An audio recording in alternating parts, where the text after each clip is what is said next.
important subject, and kind of a squishy subject. Definitions change, depend on who's doing the defining. So my first question, I guess, would be to you, Mr. Stover. What is your definition of critical race theory?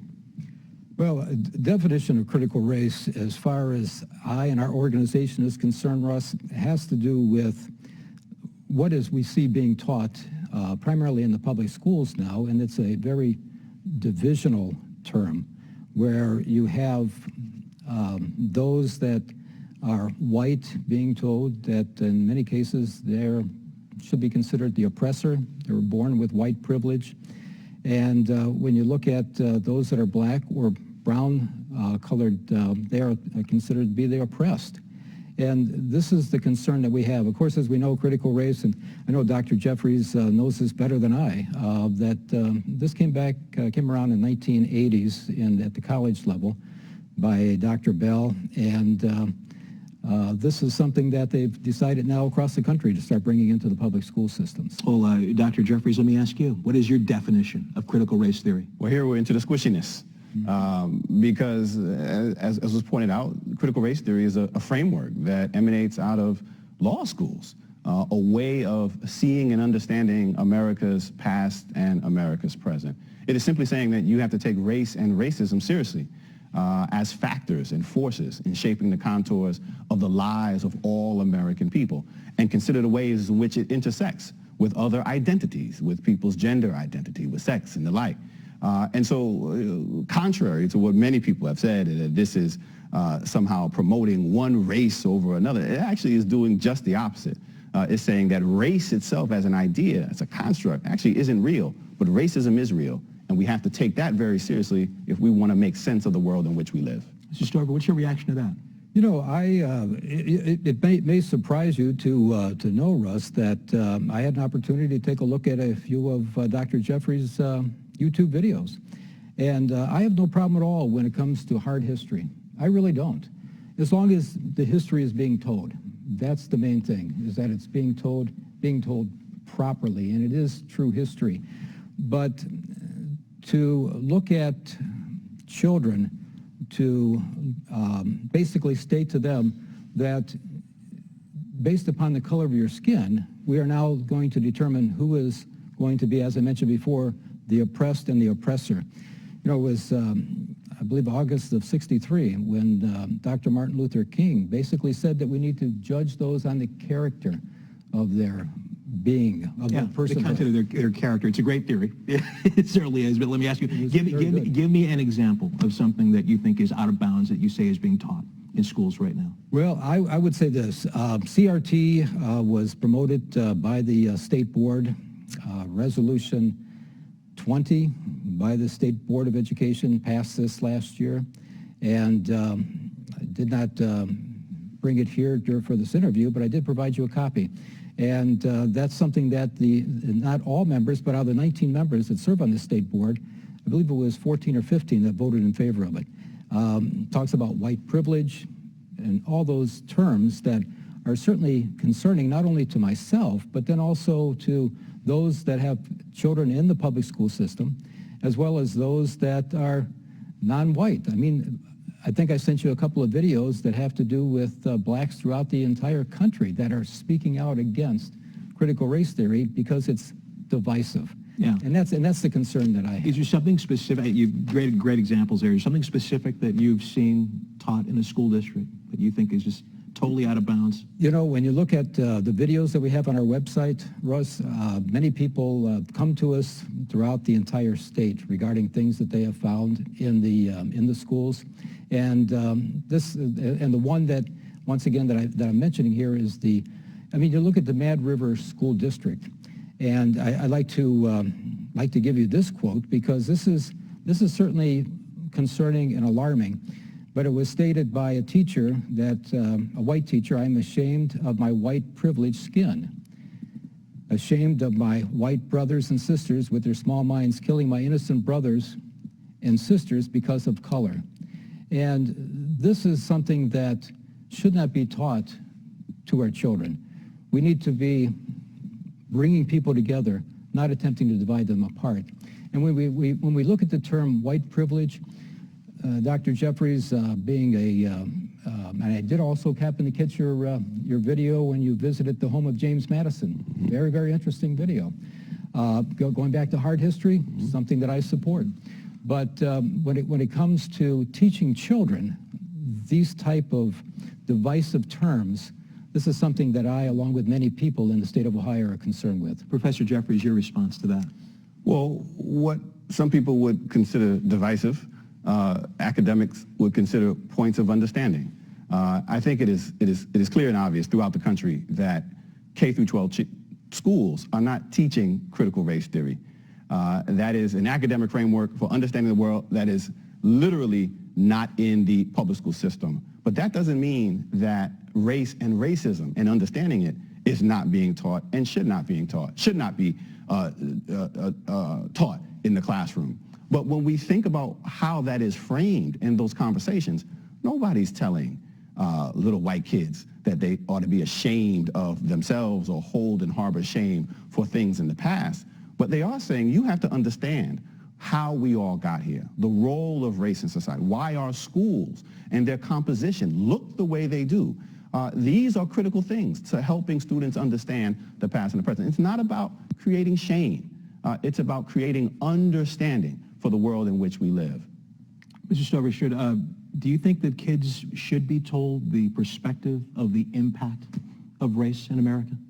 Russ, I believe that children, as we've used the term hard history, I think it's a good term. I wish I would have thought of it, to be quite honest with you, but I did not. But when it comes to hard history, I believe that history should be taught of our past in this country. Yeah, history is one thing. I guess what I'm picking up on with Dr. Jeffries is saying the perspective of the impact on race in America. It's one thing to teach about this or that, but there's a perspective involved there as well. Do you have an issue with that at all? I have an issue once again, and I would suggest going to protectohiochildren.net, which is our website, and we have a number of videos from parents throughout the state of Ohio that have gone to school districts. You go to YouTube, and nothing more than just key in critical race theory in the schools, and you will see what is being taught. I do disagree with Dr. Jeffries on the fact that it's not being taught. It is being taught.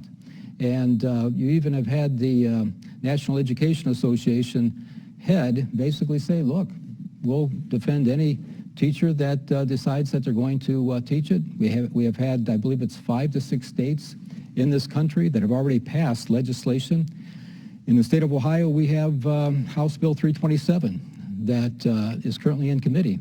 And I'm sure it's going to be discussed by the General Assembly whenever they return here next month. So I disagree that it's not being taught. I believe it is. Professor? We see that these bills that are in the General Assembly that are working their way are bills that are in search of a problem.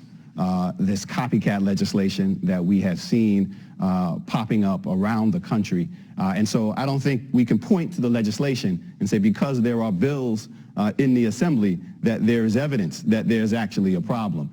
We also understand that this furor, this hysteria around critical race theory is really a response to the grassroots mobilization by millions of people in the summer of 2020 who took to the streets calling for justice not only for the victims of police violence, but also for an end to systemic racism, for the ways in which systems and structures in our society continue to perpetuate inequality on the basis of race. And so when the State Board of Education passed a resolution, a very strong resolution, that doesn't mention critical race theory, but says that we owe our students, we have a responsibility to our students to tell them the truth about the past and to make sure that we are not continuing to perpetuate inequality, which the state itself has contributed to over the decades. And that isn't about creating harm. That is about being honest about not just the past, but also the present. I mentioned the perspective of the impact of race in America. You could be I'm sure much more elegant about that, explaining that than I can. When you talk about the perspective of the impact of race, what are we saying exactly? Well, we have to take it seriously. I mean, one of the things that many proponents who are advocating that we don't talk about race and racism that fall under the umbrella of this sort of the mysterious critical race theory at this point, is that somehow, just talking about race and racism is the problem. Talking about race and racism isn't a problem. Discriminating against people on the basis of race and racism is the problem. We are all impacted and influenced by our racial identity. That doesn't mean that those who say we have to take this seriously believe that race itself is real. It's biologically meaningless, but it is socially meaningful.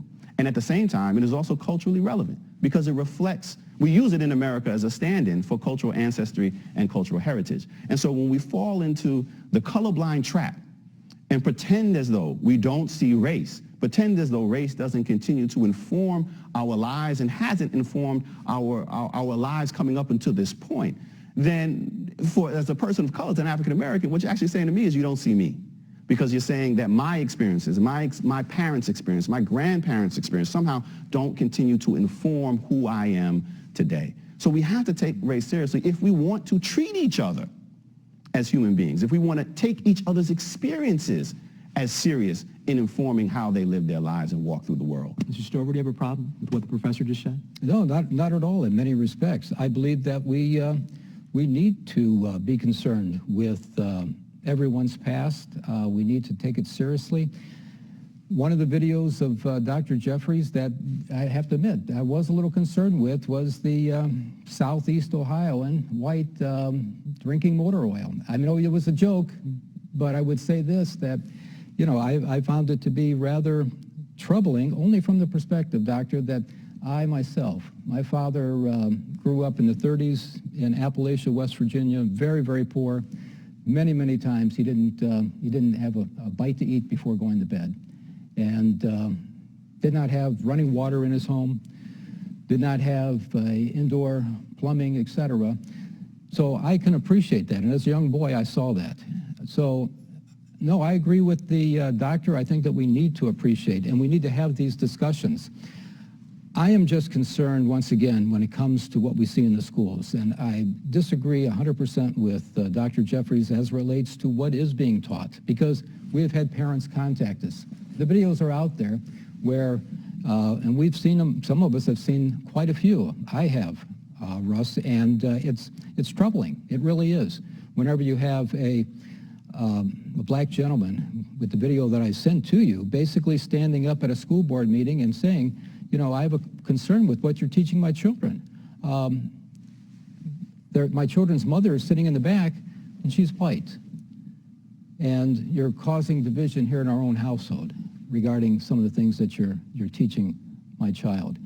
So I do say we need to be cognizant of one another and our background, just as, once again, with Dr. Jeffries, I firmly believe that I could take him out to lunch and we would sit around the table breaking bread and we would have an excellent time together. Though we disagree in some areas, we agree in other areas as well.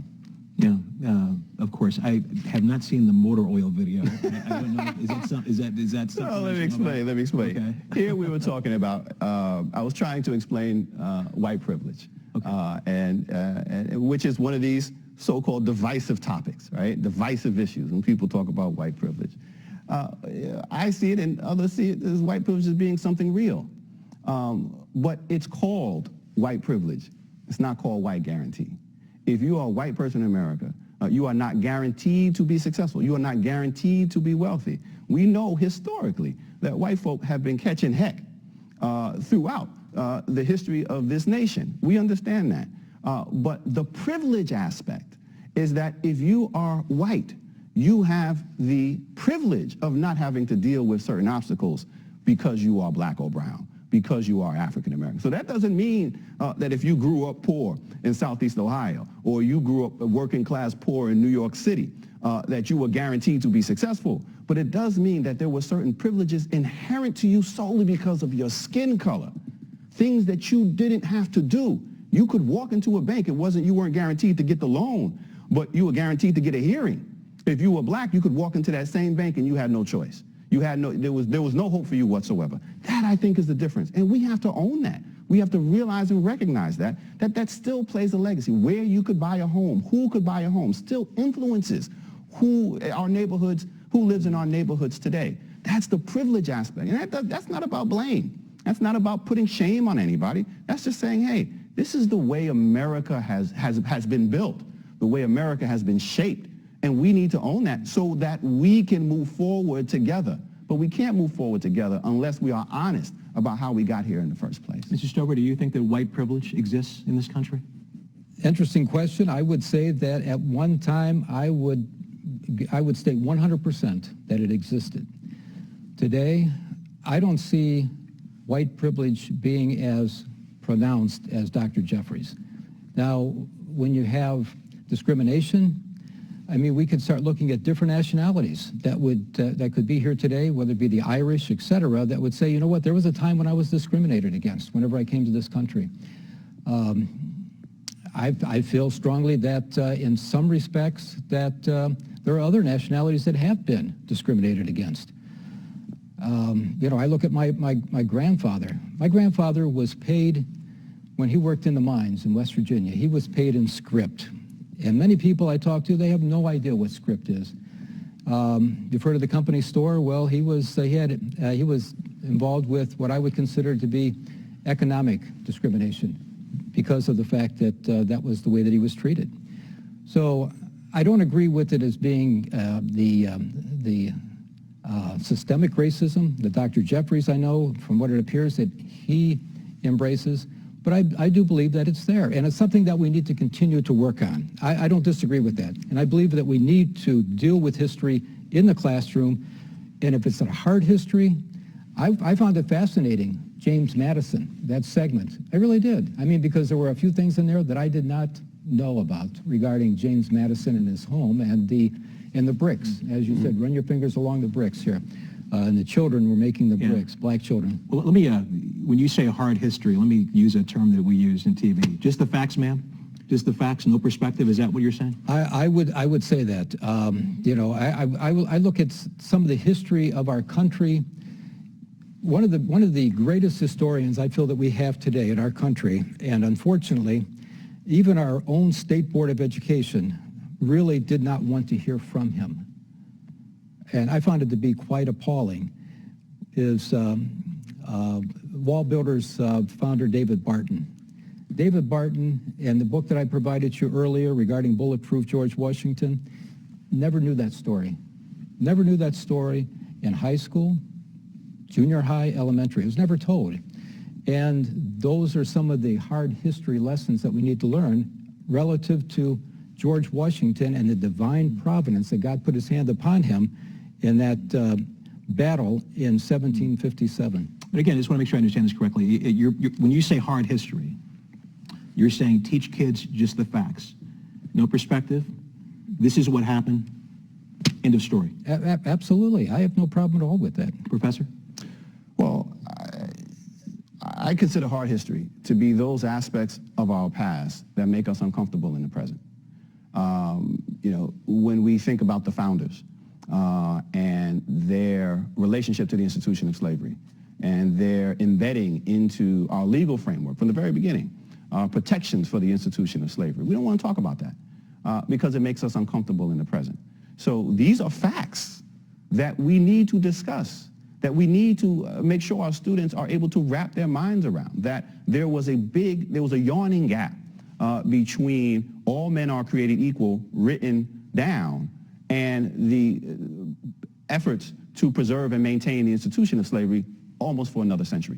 And so, yes, there are facts that we need to talk about that historically we have just overlooked, we have ignored, that we have purposefully forgotten.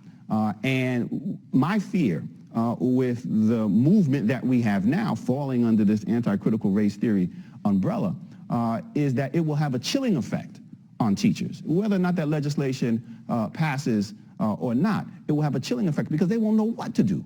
They won't know what might be the consequences simply for stating the facts, simply for talking about history honestly, and then also making the connection. I don't think we can just talk about the past in isolation. I think we have to talk about the past and connect it to the present. And this is one of the things that's very troubling, this push to not talk about current issues because somehow that is imposing beliefs and ideas. No, that's what we're supposed to be doing in terms of dialoguing and engaging and making informed citizens for the future. Because I just wonder, right? Well, if we can acknowledge that racism existed in the past and that we had problems in the past, but at the same time we're going to say, well, it's not really influencing us now. Well, when did it stop? What's the year?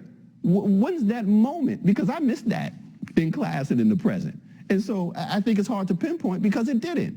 It shapes, it changes, it evolves, but it is still with us. We haven't reached that moment where we can just turn our back on it and say, you know what, that is in the past. Mr. Stover, what's your reaction to that?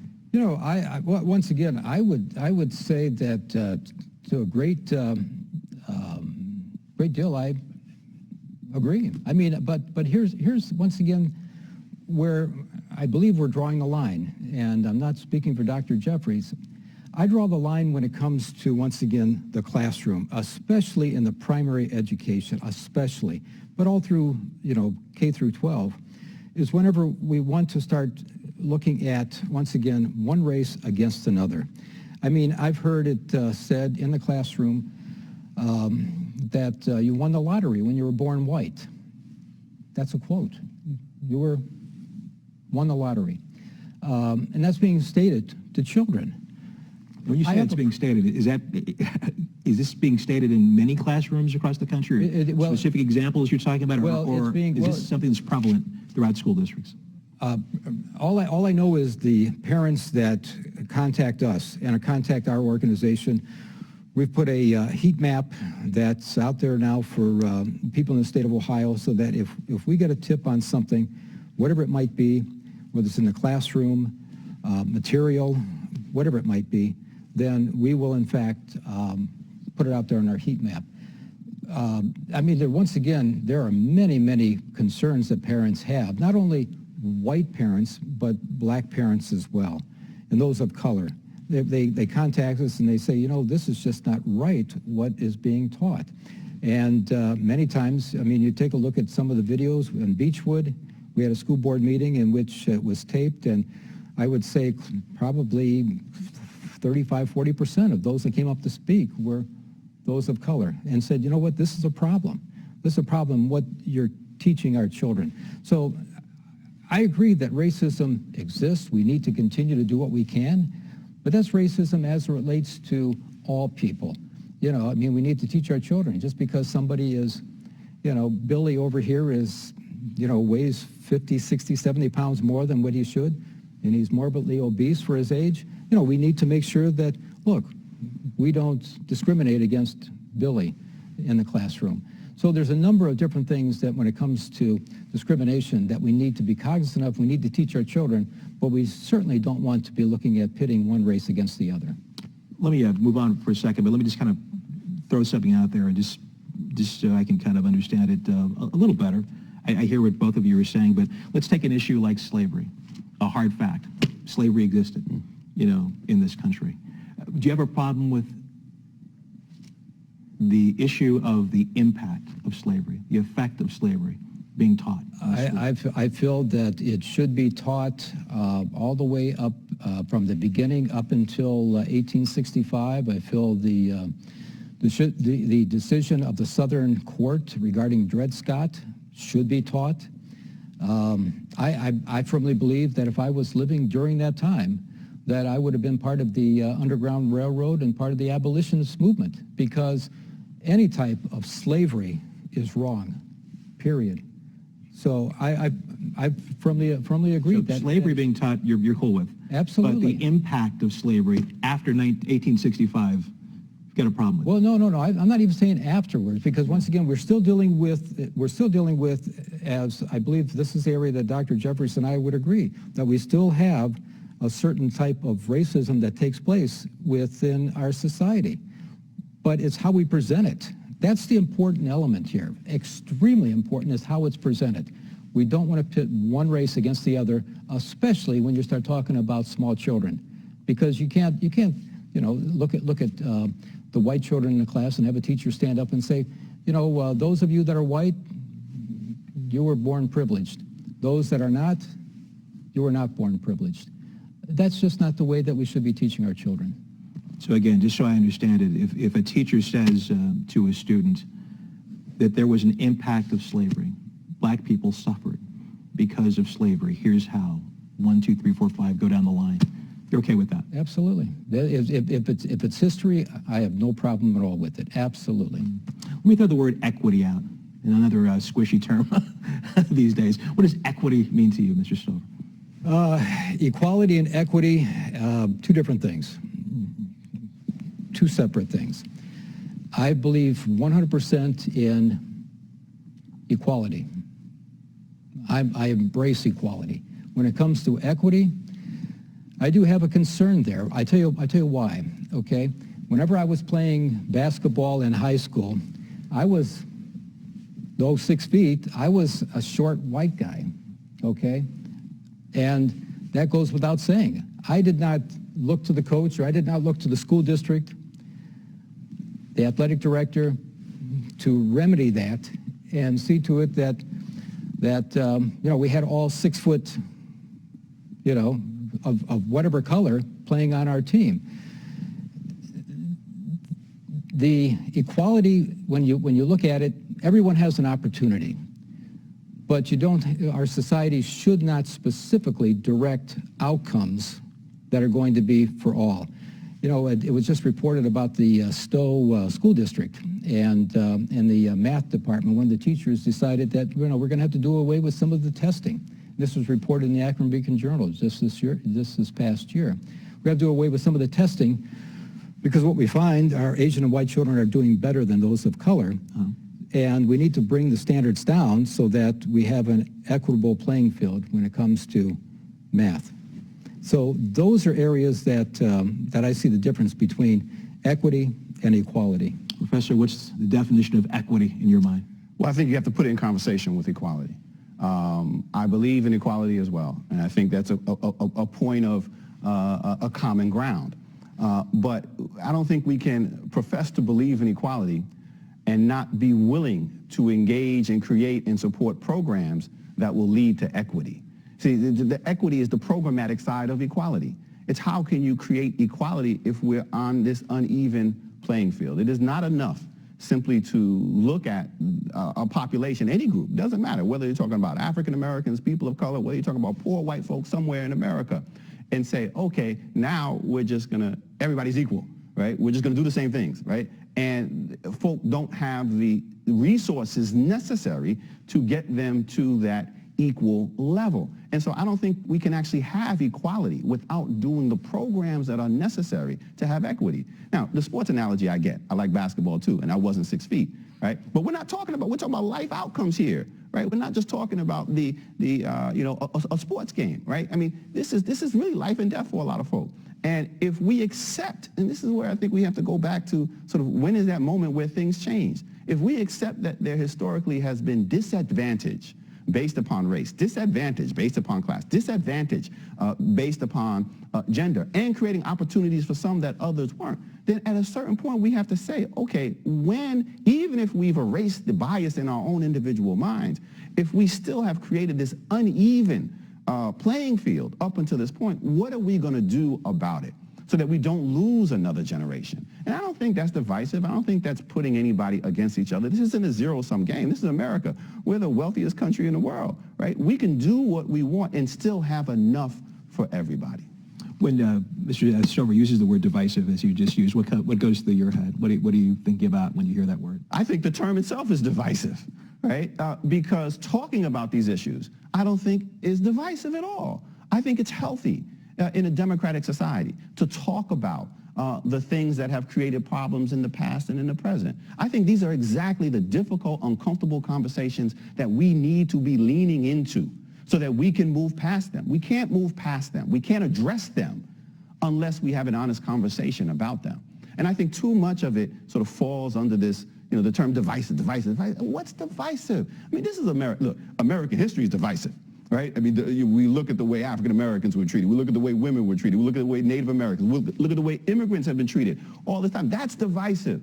I think the way to come together is actually to lean into and not pretend as though there aren't difficult issues and problems in the past, and not pretend that they don't continue to inform us in the present. We have to talk about slavery up until 1865 when it's abolished, absolutely. But we do have to talk about its principal legacy, which was the justification of slavery, which was a belief in white supremacy. We can't pretend as though that didn't exist.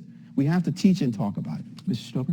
You know, I have no problem at all talking about it. I agree with you, Doctor. We need to talk about it and the divisiveness that it does bring in that discussion. No problem at all. Whenever you have men of academic means or you just have, you know, a couple of people talking about it over the fence in the neighborhood they live in. Where I have an issue is I have a problem, let me use another term here we haven't used yet, and many people talk about this that contact our organization, is the indoctrination. We're talking about children now. These are not adults talking about this, Dr. Jeffries. These are children. And we have to be careful that we're not slanting their mindset as it relates to their, you know, vulnerability as being a child. So this is where I have a major issue. I have no problem at all discussing it. I think it needs to be discussed in whatever areas of discrimination that we may be making reference to. Professor, what's your response to that? I think the way to talk about it, way to have effective conversations is not just to have them across the fence. We need those conversations. We need those community conversations as well. But we have to start talking to, and this is where we disagree, we have to start talking to children in age-appropriate ways at the earliest ages. I mean, social psychologists tell us that children as young as 2 and 3 months old are able to distinguish people based upon race because of the cues and clues that they're picking up from their caregivers. So it's not that even children, they see it.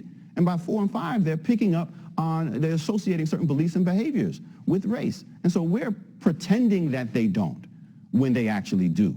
And so I think the way to have really productive conversations is to begin to introduce the obvious and talk about the obvious with children as young learners, and then make it more complicated, then add to it as they progress through school. There's a group in Tennessee that has identified a picture book by Ruby Bridges. Ruby Bridges was a 6-year-old child who desegregated the New Orleans public schools, and on her first days, famously captured in the Norman Rockwell painting. I mean, you have a jeering crowd of white folk who are opposed to this young child, one little black child going to school, and they're screaming racial epithets at her and the like, and she spends the whole year in school by herself with one white teacher, right? I mean, this is an amazing story of perseverance and what we had to deal with in dealing with education. But this group is opposed to it because they don't like the way the white mob is portrayed. Well, what's a nice way to portray a white mob that is trying to keep a 6-year-old girl from going to school? And that's, I think, the slippery slope that we're already sliding down. This is history, yes, but then it's history that continues to inform why our schools look the way they do today and the decision. So, I mean, that's a wonderful story. It's a uncomfortable story, but it is a wonderful story to get students and children to lean into. Not to say, hey, you're to blame for anything that happened that people did in the past, but to say, look, this is who we were, but this is not who we have to be. Mr. Stover? You know, I made reference to Dr. Jeffries' video once again regarding James Madison. And one of the things I recall you saying was, Doctor, relative to the tour guide, and I quote, he was a cool white dude. I'm telling you, I look upon Dr. Jeffries as being a cool black dude, and I would have no problem at all sitting down with a meal with him anytime. But we don't want to discuss this area as far as education is concerned, because this is where I completely disagree. You have to, discussing history, the slavery, just the facts, et cetera, as relates to children, agree with 100%. It was wrong. Slavery was wrong. It's not something that our country should be proud of. Definitely not. Some of our founding fathers, they were wrong relative to slavery. I could not agree more. But when it comes to the indoctrination of children and what I have seen, the pitting of one race against another, is where I draw the line. And I believe that we need to wait until it is, I think as Dr. Jeffries said, age appropriate to get into the more in-depth discussions. You guys have a lot in common. You guys disagree clearly on some fundamental issues here, but where do you see common ground? Do you see any common ground between what you both are saying?